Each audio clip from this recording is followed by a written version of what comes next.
Hi hello నమస్తే welcome to our channel. నేను మీ Charmi. Present అధికార పక్షంలో ఎప్పుడున్నా కూడా నోరు జారకూడదు అంటారు. ఎందుకంటే మీ అధికార పక్షం ఎప్పుడు ప్రతిపక్షం అవుతుందో మనకు తెలియదు. ఆబ్వియస్లీ ఇప్పుడు ఏపీలో జరిగింది అదే. అయితే ఎందుకు అంటున్నా అనుకుంటున్నారా? నోటి దూల ఎగ్జాక్ట్గా ఇదే మాట. ఇది అసలు చాలామంది అటు పృథ్వీరాజ్ కానివ్వండి, ఆయన కూడా నోటి వరకు వచ్చింది. ఇంకా ఆబ్వియస్లీ ఎందుకు అనకూడదు? ఫ్యామిలీని అన్నారు, పిల్లల్ని అన్నారు, భార్యను అన్నారు, ఇటు ఆయనను అన్నారు, 4 పెళ్ళిళ్ళు అన్నారు, 3 పెళ్ళిళ్ళు అన్నారు. నువ్వు అసెంబ్లీ గేట్ కూడా తొక్కనివ్వ అన్నారు. మా వెంట్రుకలు పీకడానికి పనికిరారన్నారు. నువ్వు అసలు అసెంబ్లీ గేటే తొక్కనియ్యరా నిన్ను అన్నారు. అసలు వీళ్ళందరూ ఎక్కడికి పోయారు ఇప్పుడు? అయితే ఎందుకు అన్న ఆ మాట అంటే అధికార పక్షంలో ఉన్నప్పుడు నోరు జాగ్రత్తగా ఉండాలని. ఒక్కసారి నోరు జారినామంటే అధికార పక్షం దిగినప్పుడు, ప్రతిపక్షంలో ఉన్నప్పుడు ఏ పార్టీ కూడా చెయ్యి జాచి మా దగ్గరికి రండి అని అడగదు. ఇప్పుడు కూటమిలో టీడీపీ, జనసేన, బీజేపీ అంటే ఆల్మోస్ట్ మన ఇండియా మొత్తంలో ఉన్న మెయిన్ పార్టీస్లలో బీజేపీ, కాంగ్రెస్ ఇవి 2 మెయిన్ అయితే అందులో బీజేపీ ఆల్రెడీ టీడీపీ వైపు ఉంది. ఇప్పుడు వీళ్ళకి ఇంకా ఛాన్స్ లేదు. సచ్చినా వీళ్ళు బీజేపీకి పోలేరు. ఆ 10 నాయకులు ఎవరైతే గెలిచారో 10 సీట్లు కూడా వాళ్ళు అటువైపు వెళ్ళలేరు. అట్లని చెప్పి ప్రతిపక్షం లేకుండా, అసెంబ్లీ లేకుండా ఏం చేస్తారు అని చెప్పేసి వీళ్ళకి షర్మిల ఒక మంచి ఆఫర్ ఇచ్చింది. సరే మీరు 11వ సీటు ఒకటి వదిలేయండి, ఆ 11th సీటు ఎటన్నా పోని, మీ 10 మంది మా దగ్గరకు వస్తారా? రండి.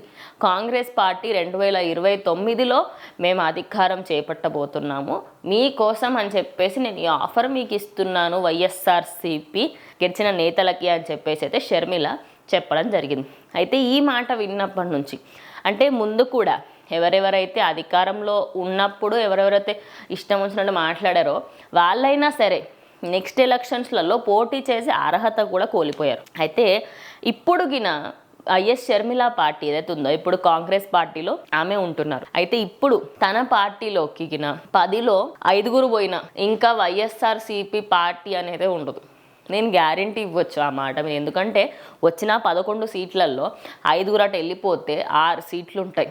ఆ 6 సీట్లతోని ఆయన నెక్స్ట్ వెళ్ళలేరు. అండ్ వెళ్ళినా కూడా ఎవరెవరైతే ఇప్పుడు ఆల్రెడీ ఓడిపోయిన నేతలు ఉన్నారో, మినిస్టర్లు ఉన్నారో వాళ్ళు అసలు మళ్ళీ ఆ ఏరియాలో అడుగు పెడితే కొట్టే విధంగా ఉంది.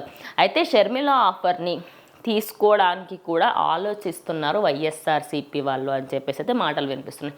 అయితే ఇప్పుడు బీజేపీలోకి వెళ్ళే ఛాన్స్ లేదు కాబట్టి ఇటు తెలంగాణలో అండ్ అలాగే 200కు పైగా అంటే ఒక విధంగా పోటాపోటీగానే ఈసారి ఎన్నికలు జరిగాయి కాంగ్రెస్ వర్సెస్ బీజేపీ అని చెప్పొచ్చు. 200కి పైగా వాళ్ళు సీట్స్ని అయితే సంపాదించారు. అయితే ఇప్పుడు వాళ్ళకి మళ్ళీ పుంజుకుంటుంది కాంగ్రెస్ మళ్ళీ ముందుకు రాబోతుంది అని చెప్పేసి అయితే వాళ్ళు దృఢంగా ఉన్నారు కాంగ్రెస్ నాయకులు. అయితే ఇప్పుడు మొత్తం కాన్సన్ట్రేషన్ అంతా ఆ 10 మంది ఎవరైతే ఉన్నారో వాళ్ళు షర్మిల పార్టీ కాంగ్రెస్కి వెళ్తారా, వెళ్ళరా?